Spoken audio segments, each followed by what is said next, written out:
Hello and welcome to Get Yourself Optimized. I'm your host, Stephan Spencer, and today I'm very excited to have Janet Doman with us.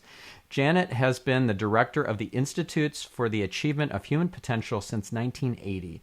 Janet is the daughter of Glenn Doman, the founder of the Institutes. She grew up at the Institutes and was helping brain-injured children by the time she was 9 years old. She was directly involved in the Institute's groundbreaking work in early reading. At 14, she illustrated one of the first books ever published that was written and designed to be read by 2- and 3-year-old children. She and her team have been creating and designing this unique curriculum ever since. While still in high school, she was asked to document the mobility progress of each child on the Institute's program and make a film archive. 650 children were filmed at every visit. It was one of the first such archives of its kind ever made. Janet, it's so great to have you on the show. Wonderful to be here.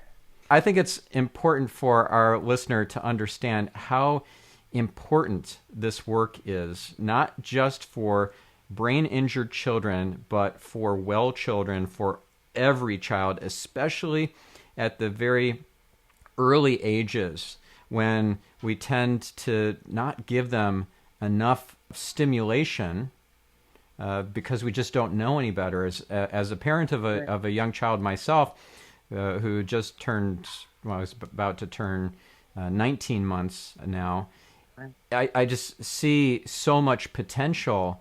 I had no idea that I could, for example, teach him how to read as a baby, and it feels like I almost already missed the boat that he's so old now. I know that's not true, but there are so many opportunities for these little babies to learn how to read and do math and learn multiple languages. Even if we don't speak the languages, we can still teach them the stuff. We could teach them gymnastics. We could teach them to crawl when they're just so tiny. It's amazing, and it was so inspiring to attend your workshop that you put on back in April. I want our listener to understand the impact and the power of the stuff that you guys are doing for all these children. Well, I think a little bit of history is probably worthwhile to put what we do in context, and understand why we are so excited about it and so dedicated to getting the word out to parents. Our work, our primary work, was and is with brain injured children, and mostly severely and profoundly brain injured children, the whole range of children, from the most hurt to the least hurt. And as we were treating these children, and this goes back to 1960, we decided that because they were hurt, because they were home, because they were going to be behind in virtually everything, that it would be a good idea if we began to teach them to read. And at first we were naive and we didn't know what we were doing, but we found that our children learned rapidly. And we were teaching 4-year-olds, 3-year-olds, 2-year-olds. In fact, we found the younger we started, the easier it was. We just had to pay attention to making sure the materials were visually appropriate, i.e. big enough, so that kids could see them. And by 1960, we had hundreds, possibly thousands, but certainly hundreds of 2-, 3-, and 4-year-olds severely brain injured children who were reading their heads off. And I think first there was the fact they could read. Secondly, there was the fact that they adored it, that it added a dimension to their life that was clearly very important. And third, it made their parents look at them with totally different eyes. They stopped looking at them as if they were cute little babies, and they said, "Oh my goodness, he's very intelligent. I should be teaching him. I should be talking to him in a higher level way. I should be interacting with him. I should be giving him more choices. I should be including him more." So we found it profoundly changed the relationship.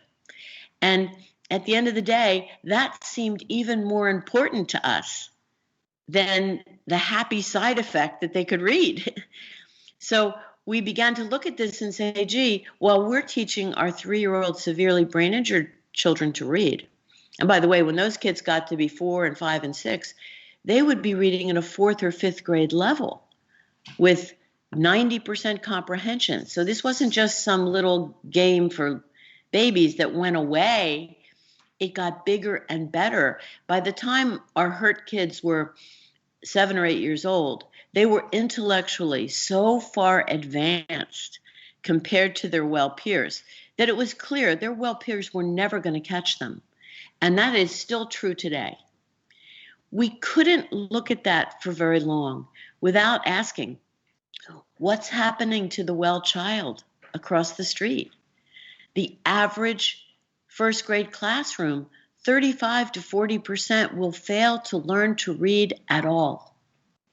In the city of Philadelphia, today, 87% of the Hispanic youngsters in the city of Philadelphia will graduate with only a fraction of them able to read and write at grade level. 87% will not be able to read or write at a high school level. That is outrageous. That is unforgivable. And it's completely fixable with a 2-year-old and a red magic marker and some poster board. So the answer is so easy, so cheap, so simple, so profound. So that really, my father said, okay, I have to let mothers of well children know this. So he sat down in 1963 and he wrote How to Teach Your Baby to Read. Random House published it. Bob Loomis, his editor at Random House, said this is going to be one of the most important books Random House ever publishes because we're creating our consumer for the next 50 years. It was quite a sensation, not only here in the United States, but in Great Britain, in France, in Japan, across the world. It's in 25 languages. So that book really started us on a mission we weren't really totally prepared to go on, was teaching the parents of well kids. We thought our job was hurt kids' job, and it's still a big job. But we realized we couldn't do our job for kids and ignore the well kids because our hurt kids have to graduate into that world. And we decided it was our job to make that larger world much more capable. And that really was the beginning of all of this. Right back in 1963, it was the hurt kids who spurred us to do it. And they're still our inspiration because they're amazing. Yeah, that's so inspiring. And your work is so important. You help hurt kids in areas like where they're hurt by autism, by various kinds of diseases, birth defects, and so forth. What are some of these issues that you come across that you help? Well, we treat problems that occur in the central nervous system, injury to the brain. Now, when you use the term brain injury, most people think, oh, car accident, head injury. But in fact, most brain injured children are not diagnosed as brain injured, oddly. Instead, we have some 350 different symptomatic labels that our children will be given. Most common, cerebral palsy, autism, developmental delay. Literally, there are 350. These are not proper diagnoses. They're symptomatic diagnoses. And you know, when you, instead of saying what the cause is, you actually just pick out a symptom, there's a very good chance you'll get sucked into that symptom. You know, if we called chickenpox red spot disease, there might be a good chance that we'd end up trying to treat all those spots. And that would be pretty futile, and it would be pretty disastrous to do that. I think we all know that treating a symptom doesn't work. But look around us in the world. How much of what we look at that's a problem is a problem because we're just treating the symptom. We're not really looking for the actual root cause. So the root cause of all the kids labeled with those 350 different symptomatic labels is a disorganization to the central nervous system, an injury to the brain. Why the world is so afraid of the brain, I'm not quite sure because I was raised in the world of great admiration for the brain. The brain is the most fixable organ of the human body. It runs everything. It has a huge amount of area that we don't use. The great percent of our brain, we haven't even touched on using it yet. So we shouldn't be depressed if we have a problem there. We should just roll up our sleeves and say, gee, we need stimulation and we need opportunity. And when we supply those things, the brain literally grows by use. It literally grows by use and grows rapidly. So, yeah, we treat we treat all the way from the child who's comatose and not expected to recover to the kid who just might have a mild reading problem, but be failing in school and having his life ruined by that failure, and every kid in between, because they've almost all been given symptomatic labels. Wow, this is hard to wrap your head around, the impact that you can have on somebody who you think is just completely without hope. For example, somebody who's comatose and has been for many weeks and doesn't have a very good prognosis. How do you help somebody, a child who is in a coma and does not seem to be responding? Well, again, it really doesn't matter whether the insult to the brain is a massive, profound insult, as it would be perhaps with the comatose child, or a relatively mild insult. The answers are the same, and that is stimulation and opportunity. We have 5 pathways into the brain. We can see, hear, feel, taste, and smell. Those are the pathways in. Those are where stimulation has to take place. And in fact, that's what we do with the comatose patient. We provide visual, auditory, tactile, gustatory, olfactory stimulation. And with someone who's literally in a coma, we may do that around the clock. So the frequency, the intensity, and the duration, those 3 dynamics may be quite impressive because we want to get that person back to hearing, seeing, feeling, tasting, and smelling as fast as possible so that we can then provide motor opportunity to move, to speak, to use your hands. But our big job is the sensory stimulation.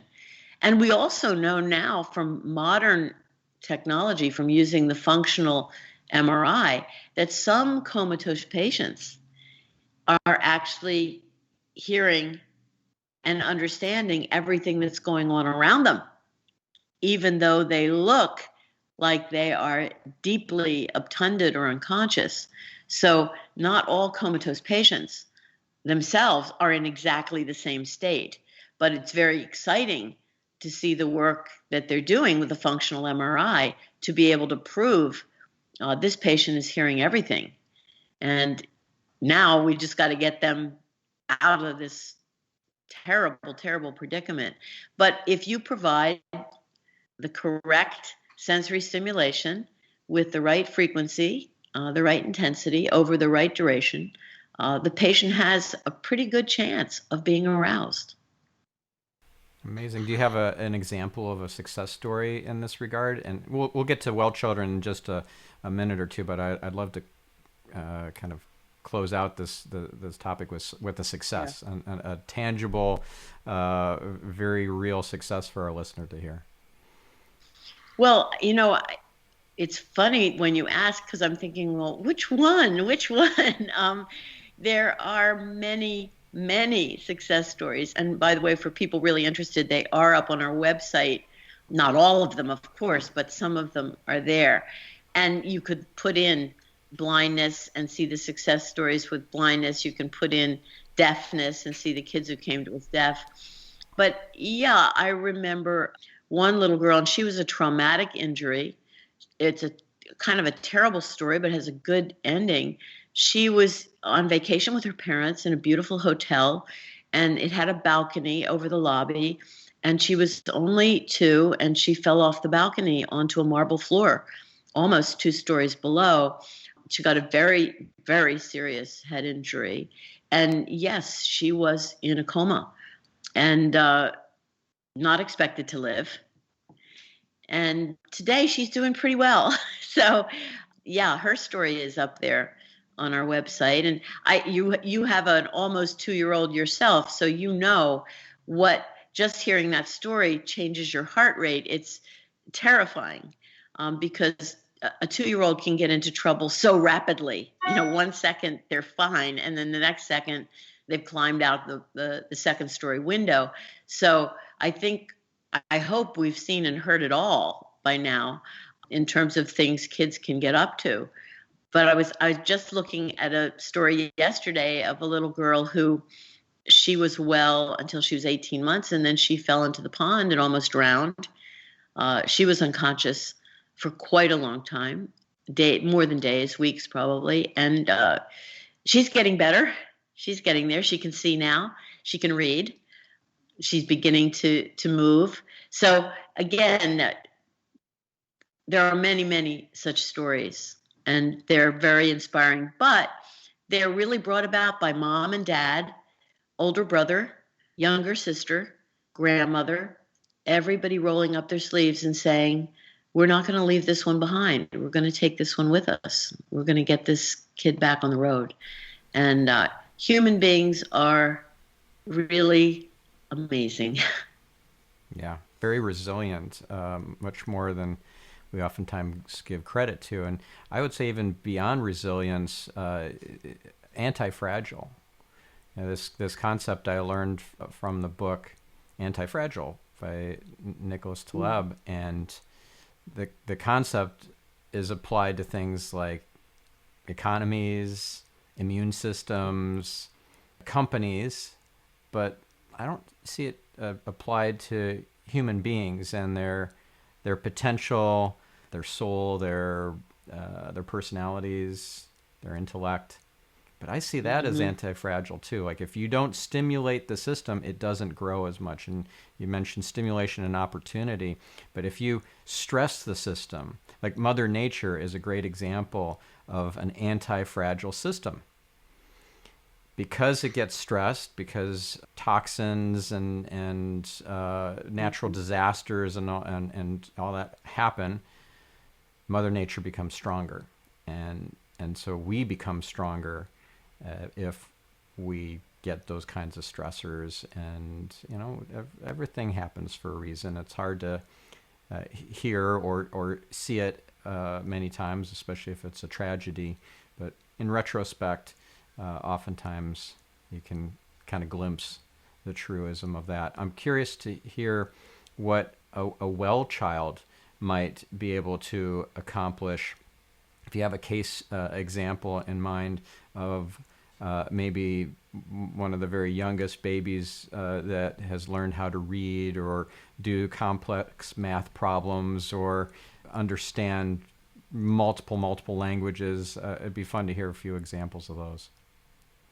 Wow, so many kids over so many years. And I think that, first of all, I want to say it has been a lot of kids who I've been lucky enough to be part of their lives right from their birth.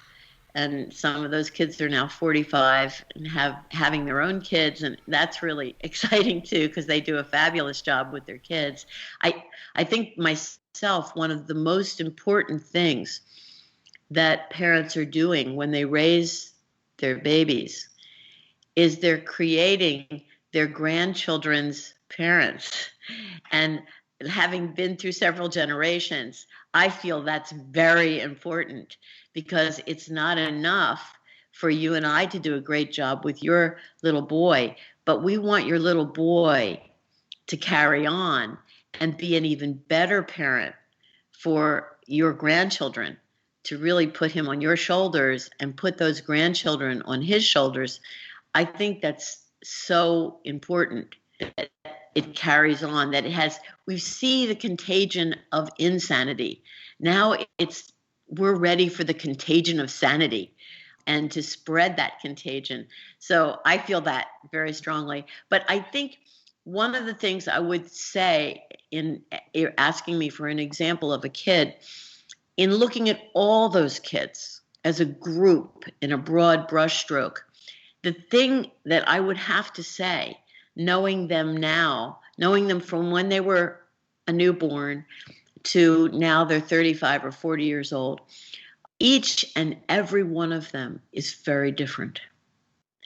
And I think it's important to say it because I think one of the myths that you and I are raised in, it's kind of in our culture, is this idea that if you made a whole class of kids smarter, that somehow they'd come out like little robots or little automatons. The movie kind of imprinted people with the idea that we could create 1,000 little Hitlers or something.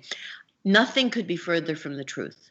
The more we teach a child, the more he becomes himself. And himself turns out to be absolutely unique, different from the kid to the right, the kid to the left, the kid in front, the kid behind. And I think for planet Earth, that's very, very important. We need a lot of answers. We need everybody to be themselves. We need everyone to be part of the answer, to be a problem solver. And that's what I see in our kids. When they get back together again, which always amuses me at a Christmas party or spring party, when our kids come back, I always forget which kids were in which class. So they don't remember, oh, he was in the junior class, I was in the senior. No, now they're just one big class because they all took care of each other in school. They didn't see themselves as segregated into 8th grade and 3rd grade. And these were barriers in my school. In my school, you really didn't associate with people in other grades. You know, the older grades wouldn't pay any attention to you. And the younger grades, well, they were the little kids. But in our little school, it was like a one-room schoolhouse where we had the 8-year-olds helping the 4-year-olds and the 4-year-olds helping the 12-year-olds.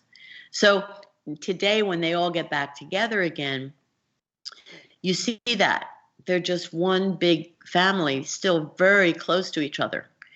I think that when I interview them myself, one kid, I'll give you an example because you probably know her to some degree. The book Smart Baby, How Smart Is Your Baby? It's her baby that's the kind of star of that book because I needed baby pictures. So I called her on the phone and said, oh, I need baby pictures. I need them fast. And so it's her little baby, Maria, who is the baby we see in that book. And when her mother, Beatrice, started on the program from birth. So I knew her from a baby. And when she was here the last time with her mother, so it was now 3 generations, Mom, who we taught, Beatrice, who was a newborn, and then now Maria, her newborn, she had a very successful academic career. Every place she went, she was Mexican, so she went to school in Mexico, but she also went to school in France. And she ended up doing, I think, a year at the London School of Economics. And I said to her, Beatrice, what was that like? And she said, oh, it was just a great deal of fun. And I said, fun? The London School of Economics, I doubt that many people that would be the first word they would use to describe it. She said, well, it was just a huge amount of fun. And I said, was it fun for everybody? And she stopped there and she said, no, it wasn't. She said, my roommate, close friend, she said she was so stressed the whole year. Every night she's staying up late, she's studying, she's worrying she's not going to pass, she's worrying she doesn't get it. And I said, well, if she had so much work to do, didn't you have the same work? And she said, yeah, I had exactly the same work. But there was a difference. And she said, please know, my mother did not teach me things at home that had anything to do with the London School of Economics. She had no idea that was in my future when I was 3 years old. So the things I learned there were completely new to me, as they were to my roommate. She said the difference was I just knew how to go about it. I knew it was going to be okay, that I could read fast, I could cover the materials quickly. And so I approached it from a spirit of play and fun. Whereas my roommate was constantly thinking she was going to fail and she wasn't going to be good enough. She said, it's not that I was smarter than she was. It's not that I knew things that she didn't know. It's just that I had confidence, that I enjoy learning, that I don't think it's dangerous to learn. I don't think it's scary. And she said, it makes all the difference. It makes all the difference. And I think that is something I hear repeated from our kids.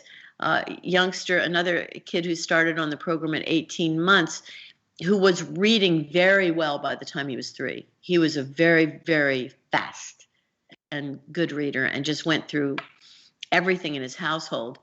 And he got a full scholarship to Princeton. Now, that's pretty good. Princeton is not easy to get into. It's one of the hardest universities. And when he finished, I said to him, Princeton, well, you probably had to work hard. He said, no. I said, did you like it? He said, it was wonderful. I want to do it all over again. And you could see he really meant it. He felt it deeply. And I said, well, why was it such a pleasure and so easy? Wasn't it a lot of hard work? He said, Janet, wait till you hear this. The Princeton professors not only give you your reading list, but they give you all the books they used to create the course. I said, and so? And he said, and so I would read all of those books first. And then I had a choice. I could go to the class. If it was a really good teacher, I would go. But he said, some of them were kind of boring and not that interesting. If they weren't that interesting, I'd stay in my room and read because I didn't need the class. I'd already read all those books. And he said, I didn't really have to study much for the tests because I'd done all the reading. I knew everything they had put into it. I said, well, if that's so simple and so easy, Ryan, why doesn't everybody do that? And he said, Janet, it's a lot of books. And, I read really fast. So I have a huge advantage. I can read a book maybe 5 times faster than my friends. So it's just a huge advantage. I'm not smarter than they are. It's just I started so early, I read really fast. And so I can read 5 times as much. And I said to him, well, why do you think you read so fast? And he said, that is the silliest question I've ever heard you ask. He said, I read fast because I've been reading since I was 18 months old. That's the trick. I just started when it was easy. And I think the thing I like about those 2 conversations is the kids know. They understand the process. They didn't go through their lives saying, I'm the smartest person in the room. They don't think that. And by the way, they don't want to be the smartest person in the room. That would be a bad day for them. They want to make sure they're never the smartest person in the room. There's always somebody to learn from. So I love that because there is no arrogance in them. They understand the ladder that they climbed. And I really love that because we spend a lot of time not wanting them to be competitive. We don't think competition is a good thing. We think it's a bad thing. And we eliminate it wherever we see it. And that shows in our kids. It shows. Yeah. Wow. I love those stories, and I can really relate to what you were saying about the one student who oftentimes wouldn't go to the lectures, would just read the books and make the decision based on the quality of the lecture. I did that. Throughout college and even in my graduate studies. I would skip a lot of the classes that I thought, this isn't a very good teacher. I'd read the books. I wouldn't read the expanded reading list. That's pretty clever. But I would learn a lot from the books, and I wouldn't need to take the lectures in as well. So I'm curious, how does the reading then dovetail with, like, climbing ropes and learning to swim and speak multiple languages, play violin, like all these other kind of physical and other types of mental stimulations. How does this all fit in so it's part of a puzzle? Well, let's start with the physical because it is of such gigantic importance to the young child. Again, this is the gift of working with brain injured children. I think the first moment my father picked up the first severely brain injured child, because he had been working with adults up to that point, I think that was the golden moment for the institutes, because he looked at that little paralyzed 3-year-old and he said, "This is unacceptable. This is 100% unacceptable. This child is trapped in a cage the size of his own body, and we may not leave him in this cage. We may not have any idea what to do, but we got to do something, and we got to start right now." That was really the beginning. So mobility right from the beginning for us was the key. We didn't start with intellectual things. We started with mobility. And as we wanted to learn more about it, we had to return to the well baby to say, well, how does the well baby do it? How does he get to walk and run? And we had to go backwards in his development and study that. And because we did, we created the developmental profile. Now that profile literally measures the neurological growth and development of a newborn to a 6-year-old, and all the neurological abilities that are critical are cataloged there. If we are remembered for something 500 years from now, and I hope we're still around driving people crazy 500 years from now, but if we are, I would hope it will be for the developmental profile, because it is a fabulous document where you can see quite precisely where a child is, where he is doing very well, where he is somewhat behind. It shows you how to stimulate for that area. So it is an incredible tool. Once we had established that profile, we knew that right from birth, the baby must have the opportunity to move. If we prevent him from moving, we will do him a gigantic disservice. Now, imagine this, we are coming into an environment, this is now 40, 50 years ago, where it's beginning to be, the modern baby is beginning to be restricted more and more. He's put into playpens, he's put into high chairs, he's put into jumpers, he's put into car seats, he's put into backpacks. If we look at the average modern baby, the most recent study says the American baby spends less than 5 minutes on his belly free in a day. That is a catastrophe. Our babies, the exact opposite. One of the young lady who went to the London School of Economics, her younger brother, who got an even more outrageous program when he was a baby than she did, his mother put a pool in his bedroom. I've never seen that before or since. And when I saw it, I said to her, "This is disgusting. Get the pool out of his bedroom." But she didn't. And by the time he was 18 months, he would dive into the deep end of the YMCA pool here in Winmore. She would take off her watch. She had a waterproof watch. She'd throw it into the deep end. And he would dive in, go to the bottom of the pool. And by the way, if you want to empty a pool of 50 people, just get an 18-month-old to dive into the deep end, and everybody will leave the pool. Everyone will be sitting on the edge of the pool. And he would do that until we finally said, "No, Enrique, enough. It's time for your nap." And then he would scream, and you'd realize he's an 18-month-old.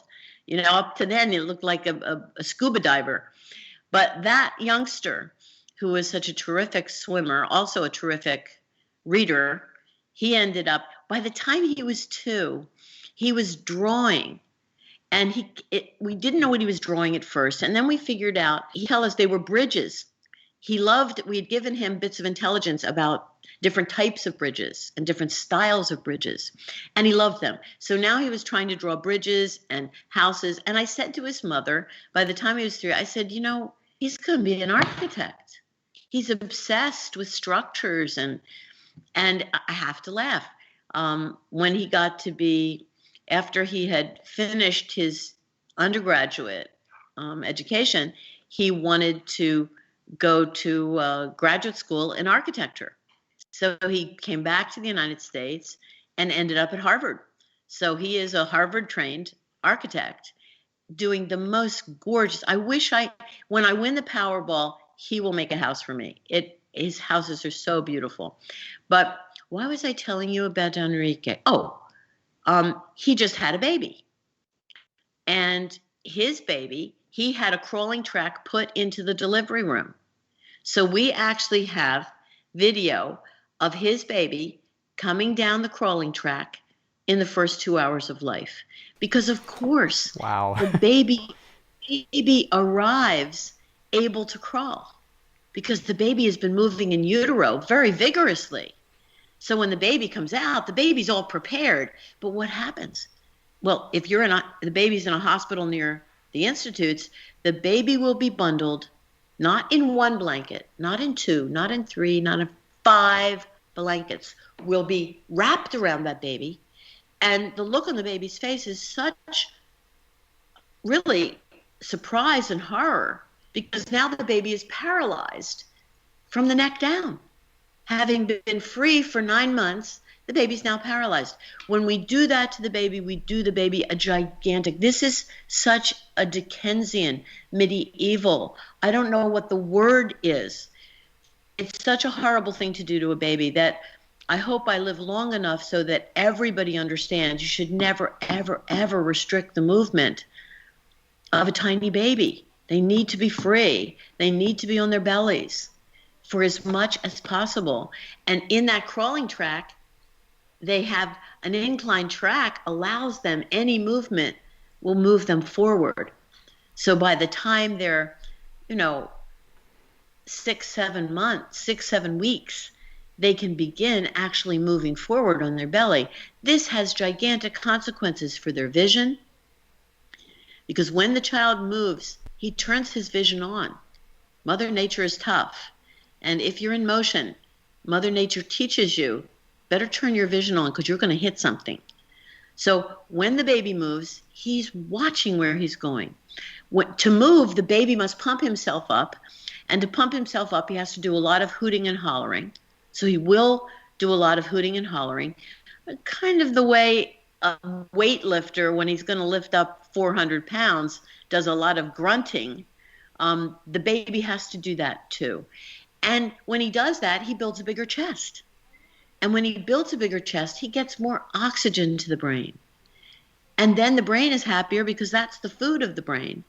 So our babies, our floor babies, by the time they're 3 months old, they're crawling, they're getting ready to creep, they're making all kinds of wonderful, meaningful sounds that mother is responding to. So the baby isn't using crying all the time. Most babies just use crying to communicate. And that's such a shame. It's such an aggressive, ugly communication as compared to using your voice to teach mother, oh, I'm a little hungry now. Oh, I really like that. Oh, get me a little more of that. That's what the baby would like to be doing, because the baby's clever.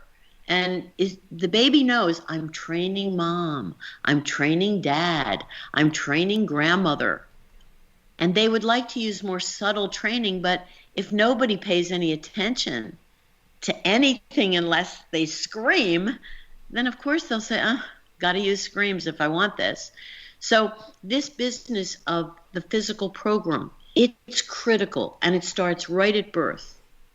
By the time a kid is 4 or 5 months old, he should have clocked up at least 400 or 500 yards of crawling a day. He should have done 4 football fields a day of crawling. The average 9-month-old American baby at this moment barely moves at all. In fact, people are taking what I would call a car seat, and they're using it in the house to just strap the baby in so the baby is safe. So now, when I was little, it was a playpen. When I was 2, I destroyed my playpen and my father threw it out. He realized this is not a good thing. But now the playpen looks like a huge space compared to being strapped in to a car seat. Daycare centers literally strap the babies into car seats to protect them. So this is horrible physical deprivation. So once you start a baby right at birth, giving him his birthright, his chance to move, he's going to crawl on his belly, then he's going to creep, he's going to push himself up on his hands and knees, he's going to get all over the house. By the time he's 10 months or 11 months, he will pull himself up. And at some point, he'll start to walk. We will not rush that process because we've learned that crawling and creeping, it's money in the bank. It's an insurance policy to get him neurologically organized. Unfortunately, what we're doing right now is the opposite. We're not allowing him to crawl. We're not allowing him to creep. We're putting him in walkers. We're walking him around. So when he does walk, he hasn't had those 2 critical stages that help develop the vision, help develop the chest. It's a catastrophic thing. It doesn't help our children at all. Yeah, and the parents that do this, they're doing it out of ignorance. I would take my little one, I'd take David for long strolls in the park, but I put him in a stroller because then I could cover a lot more ground, and I didn't realize what I was doing was holding him back. And now in retrospect, I'm like, oh shoot, I should have had him in the grass. We wouldn't have gone very far. He would have walked and run and gotten to explore the scenes and watch the insects. He's fascinated by little ants and these little tiny creatures, and he would have gotten that earlier if I had stopped using that stroller.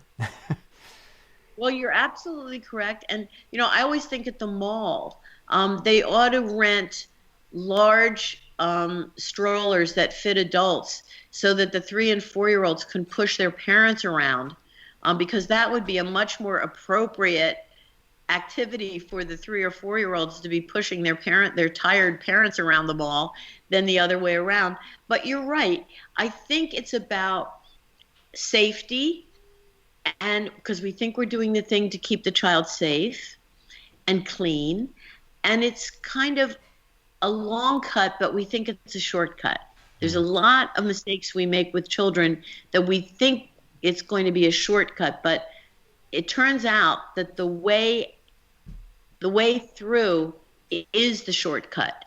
Not trying to avoid that stage, but letting the kid do as much of that as possible. I mean, the 13-month-old wants to jump off the stairs 400 times. It's dangerous. He wants to roll off the sofa 58 times. He wants to get up on anything he can and pitch himself off. These are dangerous things, and they drive mothers crazy. What we propose is create an environment where he can do that and give him plenty of time to roll off the sofa onto a safe mat. Give him plenty of time to jump off that bottom step onto a safe environment so that his brain gets the experience it's craving.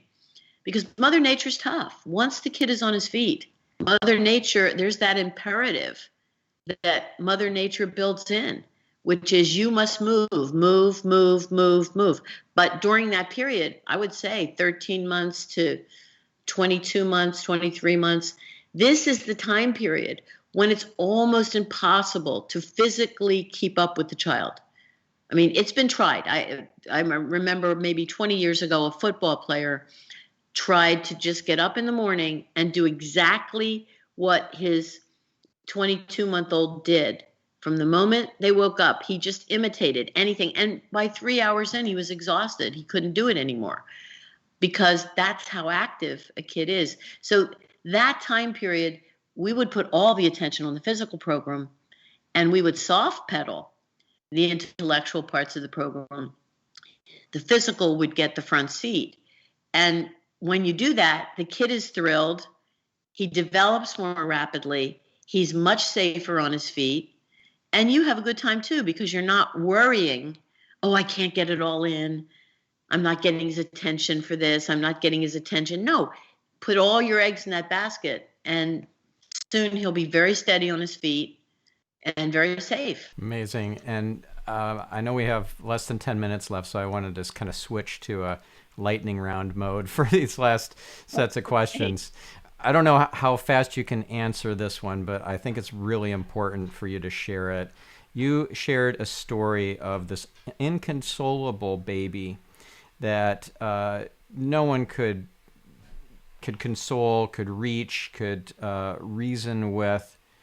I don't remember exactly the context of the situation, but I just remember you describing how the baby just quieted in your arms. You were able to communicate with it, and for its needs to be known to you almost immediately, and for you to then take corrective action so that that baby's needs could get met quickly without it screaming its head off any further.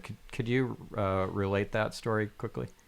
Well, I think this story occurs probably 10 times a day with every mother and child. And in this case, this was the end of a long party. It was a long day. It was 11 o'clock. The child was, we were packing up to leave. It was a Thanksgiving party. And my niece was screaming. And everyone was saying, she's tired, she's hungry, let's get her into the car, bundle her up. And the more people acted to do this, the more she screamed. And her mother was holding her. And I just snuck up to her because her head was over her mother's shoulder. And I said, Sophie, if there's something you need, if there's something you want, just tell me. I'll help you. And immediately she stopped screaming. And she just turned to me, crying a little, and said, it's my purse. Grandmother gave me a new purse. And we're leaving. I can't find it. And I said to her, well, come on, Sophie. No woman can leave without her purse. That would be absurd. That would be unthinkable. Of course we'll find the purse. My point was that everybody, all the adults were running around like chickens with their heads chopped off, telling her, oh, you're tired, you're hungry, you're losing it, you're this. But no one was asking her, what's the problem? And by the way, her problem was a very sophisticated problem. It wasn't she needed to drink or to eat or to be in her bed. It was she needed to be reunited with a very special gift that she had been given by her grandmother. It's not a baby thing. It's a more sophisticated consideration. But I think the point is, whenever a child cries, and I don't care if it's a 3-month-old or an 8-month-old or an 18-month-old or a 9-year-old, whenever a child is crying like that, we must stop in our tracks. And first we must ask, can I help you? I see there's a problem. Could you tell me, can we find a solution? Even with a 3-month-old baby, you can say, I see that you're upset. Can we handle this? Yes or no? And the baby will stop. And if the baby looks at yes, first of all, the baby has now stopped screaming. That helps a lot in communication, because it's hard to communicate with somebody who's screaming. But my point is, it's respect for the child. You have to communicate. We can't just keep telling our children, this is what's wrong with you.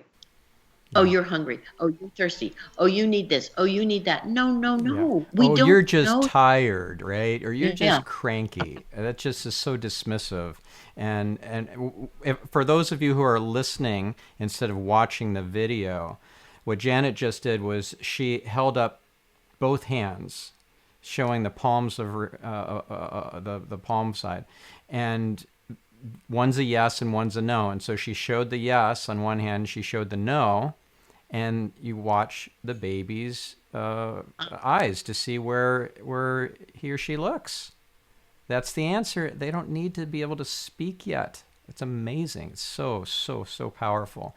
And this gets to another point I want to make sure we get across, and that is babies know that they're loved in most cases. We tell them all the time, we show it. That's not the issue. It's the respect. Yeah. We're not showing them respect. It's time to go. We just swoop them up, pick them right up. We don't give them any chance to acclimate. We don't reason with them. We don't talk to their intellect or their humanity. It's just like a sack of potatoes. Okay, in the car we go. We're leaving. What? Like, who wouldn't get upset by that? Right. Yeah. I mean, you would make a better explanation to your dog. I would. I tell my dog we're going in the car or I'm going to be 10 minutes. He listens to me. I don't know everything that he understands, but I know he's listening and I know he's calmer. I think golden retrievers are really smart, but I don't think they hold a candle to the human child. And when you actually talk to that baby at any age, the baby is listening. And when you're responding to that yes or no, and you do that consistently, the baby will come to trust you. The baby will say, this is a safe person. They ask me, they listen, they respond. And by the way, you and the baby may not always agree. Maybe the baby will want something that you're not going to deliver on. But then you can honestly say, I can't deliver on that right now. You know, I'm sorry. That's just not possible. But when you do it that way, the baby says, okay, I'm getting the straight shooter here. Honestly, again, it's a kind of gift from the hurt kids because so many hurt kids can't talk when they first start on our program. So we have to build that line of communication rapidly. And with a tiny kid, I can't tell you the wild and crazy things we've learned from our babies that they really do understand and that they respond to consistently. So I'm glad you asked that one because it's very, very dear to my heart. Yes. Okay. Last quick question. We only have a minute. So what's the difference between a fact and a symbol in terms of teaching your kid, teaching your baby? Well, again, I think that maybe I'll change the question a little bit. I think there are things that are arbitrary, which we must teach. The fact that we call a chair is arbitrary. There's no way to intuit that. So we must give the baby the names of things. He's desperate for that information from day one. Very important to name everything in the environment, to name what we're doing. The arbitrary things must be taught. And they must be taught with a certain frequency, a certain intensity, over a certain duration. There are other things, laws, which we think are good to teach. You know, if A equals B and B equals C, then A must equal C. Well, that's a law. And we would prefer, and what we do with our kids, we never teach them laws. We would rather give them data and say, play around with A. Now play around with B. And they'll say, but you know what? A is equal to B. I say, oh, that's interesting. How do you know that? I said, because look, I can show you. I can prove it. I said, okay. How about C? Look at C. And they'll look at C and they'll go, hey, B is equal to C. Oh, really? And in the end, a 3-year-old may come back to us and say, you know, if A is equal to C, B, and B is equal to C, then A is equal to C. Yeah. So they're doing the extrapolation. I did way later. But little kids are natural mathematicians. So we need to give them the facts. They will intuit the laws. And we need to just open the door on those laws for them to peer inside and say, wow, look at that. Because there's so much to learn. And the more they can discover, the bigger that realization will be. So discovery is natural to the child. Search and discovery, that's who kids are. That's who you and I are when we're at our best. You know, if you and I go to a new city tonight and we arrive late at night and we've never been there, it's going to put us right back to being 3-year-olds. We're both going to say, hey, let's go explore one block before we go to sleep. Let's see something. We're going to be immediately into search and discovery because that is the heart of the human being. That is what makes us special. And the more we do of it, the more we are ourselves. Beautifully said. I'm so inspired again by your work and the impact that you have, you and your team at the institutes. And if our listener wants to take the course further to learn how to teach their baby how to read, how to do math, how to learn multiple languages, all that sort of stuff, the course that I took, which was amazing, where do they go? And where do they go to read your books and read your blog posts and all that sort of stuff? We have a beautiful website, and I would take a good walk through that website. If you're a parent of a brain injured child, it's going to show you, give you answers and show you a pathway. If you're a parent of a well child, it's going to do the same. I'm happy to say that as of tomorrow, up on our website, we have just made 2 master classes, a master class for the parents of hurt kids and a master class for the parents of well kids. They're 1 hour, they're free, and they're going to be up on that homepage, I think in the next 24 hours. So that would be a very good place to begin. And that will help lead you to the books, to the course, to getting your questions answered. It's all there. Okay, awesome. We'll also include it in the show notes for this episode, the direct links to all these different resources and, of course, to the website in general. Thank you so much, Janet. This was fabulous. And thank you, listener. I hope you, if you don't have a young child, you know somebody who has a young child who needs this information so that they can change that child's life. And we'll catch you on the next episode. This is your host, Stephan Spencer, signing off.